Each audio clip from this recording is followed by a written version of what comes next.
Ada penjelasan hukum fikih juga sini tentang tata cara mandi junub. Dan ini harusnya setiap muslim dan muslimah memperhatikan tentang cara-caranya. Yang pertama kata beliau, orang yang mandi mencuci kedua telapak tangannya 3 kali.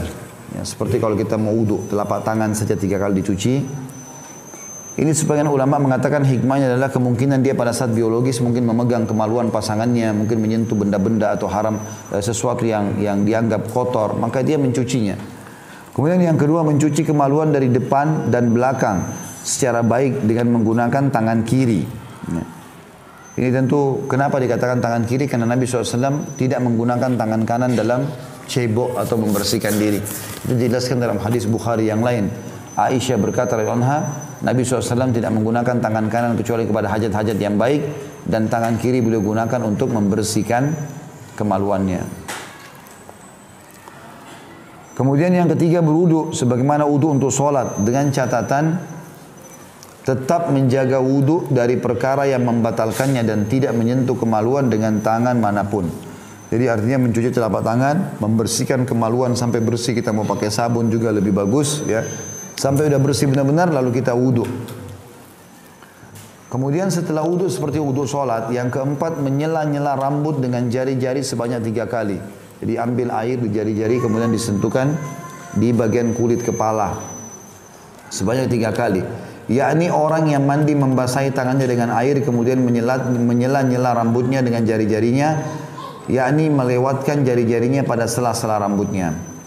Yang kelima, mengguyurkan 3 cidukan air sepenuh 2 telapak tangan. Kalau kita 1 timba sekarang, shower juga tentu sudah masuk, ke atas kepala hingga kulit kepala basah dengan sempurna. Kalau dalam sebuah riwayat dikatakan Nabi SAW mengguyur setelah memegang bagian sisi kanan kepala sehingga terasa di kulit kepala airnya, maka mengguyur sebelah kanan bagian tubuh 3 kali, baru kemudian mengguyur sisi kiri dan seluruh tubuh.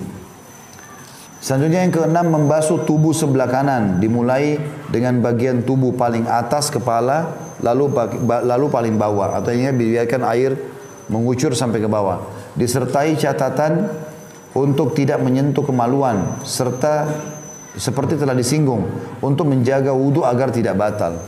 Karena wudu tadi yang dipakai itu boleh dipakai sholat setelahnya, asal tidak batal. Tapi kalau setelah kita wudu, lalu kita mandi, lalu kita pakai sabun lagi, diletakkan di kemaluan tersentuh, maka batal wudu yang awal. Nanti kalau mau sholat dia harus wudu lagi. Yang ketujuh, membasuh tubuh sebelah kiri, dimulai dengan bagian tubuh paling atas, kemudian paling bawah. Kedelapan, membasuh tubuh dengan air secara baik, artinya semua kena ya sela-sela tubuh. Dan yang terakhir, yang kesembilan adalah disertai catatan agar memperhatikan untuk mencuci ketiak, pusar dan belakang lutut. Ya. Ini tempat-tempat yang kadang-kadang tidak kena air, maka digosok di bagian ketiak. Di situ dijelaskan. Kemudian bagian pusarnya kan ada lubang, dikhawatirkan tidak kena air pada saat mandi junub sehingga mandi junubnya tidak sempurna.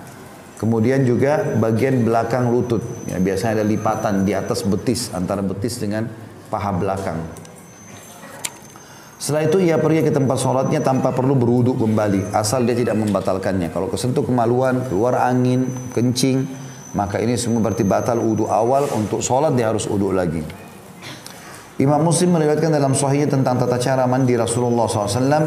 Idza iktasala minal janabati yabda'u fayaghsila yadayhi thumma yufrigha biyaminihi ala shimalihi فيغسل فرجه ثم يتوضأ وضوءه للصلاة ثم يأخذ الماء فيدخل أصابعه في أصول الشعر حتى إذا رأى أن قد استبرأ حفن على رأسه 3 حفنات ثم أفاض على سائر جسده ثم غسل رجليه.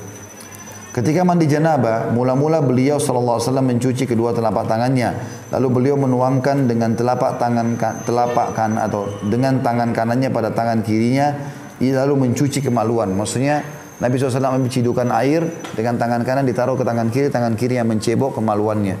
Sudah kita jelaskan tadi, kanan tidak boleh memegang kemaluannya. Setelah itu beliau berwudu seperti wudu untuk sholat.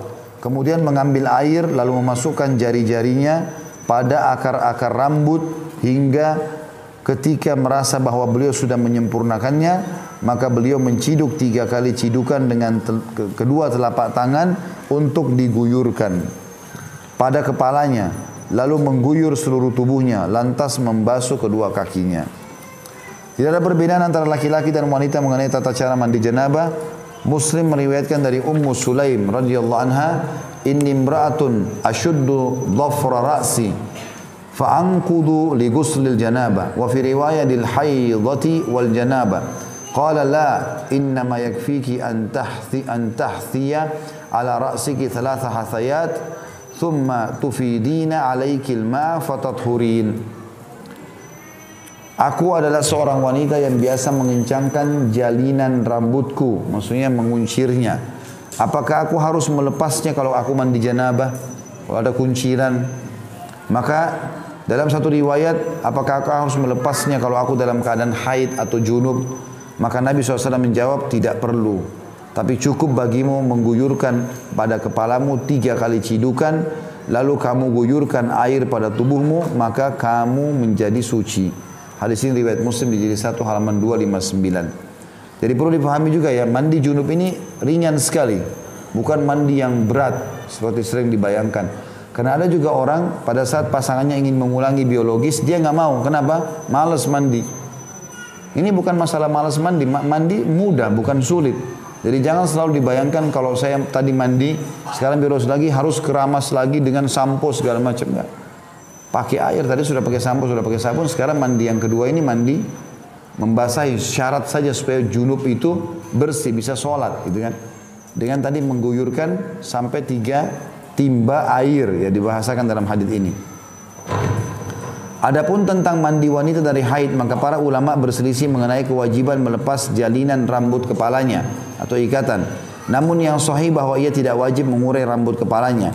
Berdasarkan hadis terdahulu, dalam suatu riwayat, apakah aku mengurainya karena haid dan janabah? Yarhamkallah.